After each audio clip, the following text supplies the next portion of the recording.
주님 평화. 네. 인간 심리 중에 하나가 자신이 불안한 상태가 되었을 때 자연스럽게 방어기제가 작동이 된다는 거예요. 여러 상황에 여러 방어기제가 있어요. 그걸 뭐 다 설명할 필요는 없고, 예를 들어 이런 거죠. 내가 의지하고 내가 어, 마음을 둘 사람이든 어떤 환경이든 그것이 없을 때 인간은 이제 불안해집니다. 그리고 불안해지면 그 불안을 해소할 여러 가지 시도를 하겠죠. 그 중에 그나마 긍정적으로 느껴지는 시도는 뭐냐?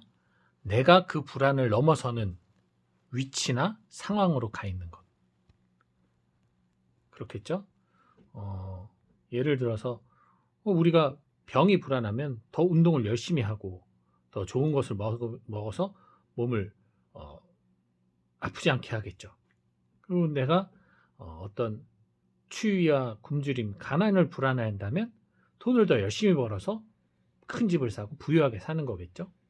그렇게 해서 해소하는 방법이 있을 거예요.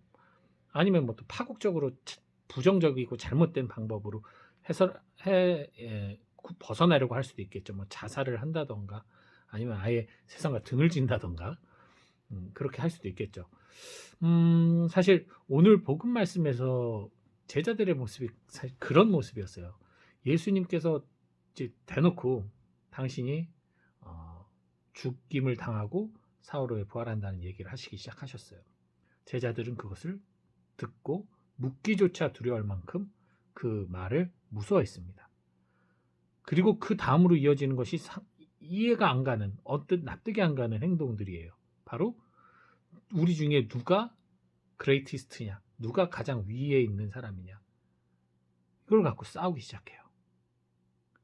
앞뒤가 안 맞죠. 당장 스승님이 지금 죽는다는데 어떻게 하면 스승님을 살릴까, 이걸 궁리하는 게 아니라 우리 중에 누가 첫째냐, 이걸 갖고 싸우고 있었다는 거죠. 언뜻 보면 정말 비논리적이지만 사실 심리적으로는 너무나 이해가 가는 행동들입니다. 즉 나를 받쳐주는 나의 지지 기반이었던 스승 예수 그리스도가 사라짐은 결국 이들에게는 실패와 절망, 좌절, 그리고 세상 안에서 그들은 루저가 되는 거예요. 그러니 자연스럽게 내가 그 상황을 벗어나기 위해선 내 스스로가 훌륭한 사람이 돼야 돼요. 내 스스로가 뛰어난 사람이 돼야 되는 거예요. 내 스스로가 남 위에 군림해서 그들을 발판으로 삼아 서 있어야 되는 거예요. 바닥이 불안하니까. 예를 들어 내가 물에 빠졌을 때 옛날 기억이 나는데 신학생 때인데요. 중고등부 캠프를 갔어요. 근데 이제 그때 저를 되게 초등학교 때부터 저를 되게 따르던 여자 학생이 있었어요. 저만 보면 거의 연예인 보듯이 보는 학생이 있었어요. 걔가 이제 우리 바다에서 같이 놀고 있었는데 파도가 이렇게 불면 파도를 이렇게 타고 점프를 떴다 내려오는 그런 놀이를 하는 게 있거든요. 그냥 다 같이. 그래서 우리들이 일렬로 서서 손을 잡고 파도를 이제 맞았습니다. 등으로 맞는 거예요. 점프를 뛰는 거죠. 근데 그때 걔가 이제 제 손을 잡고 있었거든요. 중학교 1학년 때인가 그런데. 근데 파도가 셌어요. 그러면서 우리가 다 넘어진 거예요, 뒤로. 그러면서 저도 모르게 생존 본능으로 일어나려고 하다 보니까 막 발을 호당거렸는데 얘가 제 발 밑에 깔린 거예요. 제가 뭘 밟았는데 물컹했는데 그게 걔였던 거예요. 물론 이제 순간 그랬지만 정신을 차리고 이제 그 친구를 끄집어내고 이제 했는데 뭐 다행히 얘가 막 뭐 크게 뭐 잘못되진 않았지만 충격을 받은 거죠. 자기가 그렇게 됐을 때 당연히 내가 이렇게 자기를 이렇게 감싸서 보호해줄 줄 알았는데 지 혼자 살겠다고 자기를 발로 밟고 허우적거리면서 발로 밟았다는 것을 충격을 엄청 받았어요. 한 이틀인가 거의 말을 저하고 안 하더라고요. 뭐 나중에는 뭐 다시 친해졌지만 그러더라고요. 그 기억이 나는데 마찬가지입니다. 내가 당장 살기 위해선 어쩔 수 없어요. 남 위에 올라설 수밖에 없는 거예요. 너무 불안하니까. 그래서 그들은 그렇게 싸운 것이 아닐까라는 조심스러운 추측을 해봅니다.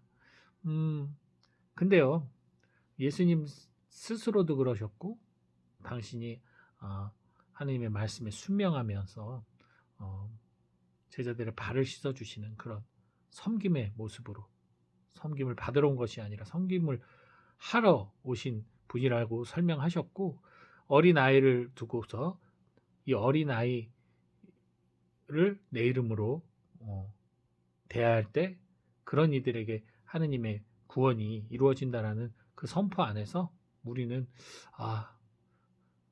높아지는 것이 결국은 더 불안해지는 것이구나라는 것을 알게 됩니다.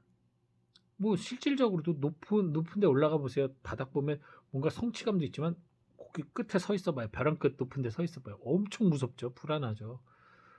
높이 올라갈수록 떨어질까 두려워집니다. 그 두려움이 생겨요. 하지만 내가 낮아지고 낮아질수록 넘어져도 다치지 않아요. 예, 그죠?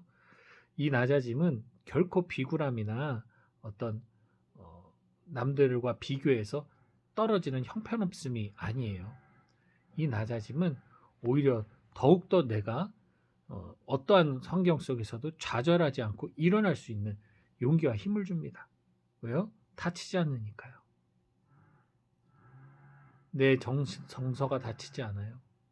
내 믿음이 다치지 않아요. 흔들리지 않아요. 낮을수록 아무리 비바람이 몰아쳐도 흔들리지 않습니다. 이 낮아짐이라는 것을 여러분 잘 성찰하셔서 여러분들이 삶 속에서 어려움이 닥치고 할 때 그것을 극복하기 위해서 내가 자꾸만 더욱더 뭔가를 차지하고 뭔가를 가지려고 하는 시도보다는 오히려 기꺼이 내려놓고 포기하는 마음으로 그렇게 그런 시련을 이겨낼 때 우리가 더욱더 신앙적으로도 주님께 가까이 갈 수 있고 또 우리 삶 또한 더욱더 공고한 삶을 살 수 있지 않을까라는 생각을 해봅니다. 오늘 하루 또 잘 보내세요. 주님 평안.